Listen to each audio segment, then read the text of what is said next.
Hello guys, ഈ ചേച്ചിയെ കണ്ടു. ഈ ചേച്ചി ഭയങ്കര നാശമാണ് ഈ ചേച്ചിക്ക്. അപ്പൊ അവളോട് വീഡിയോ എടുക്കാന്ന് പറഞ്ഞു.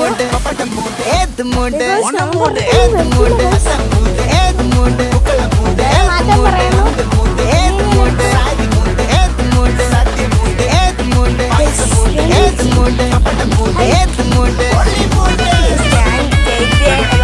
കാണിക്കുവാണ്. എന്താന്ന് പറയുന്നു?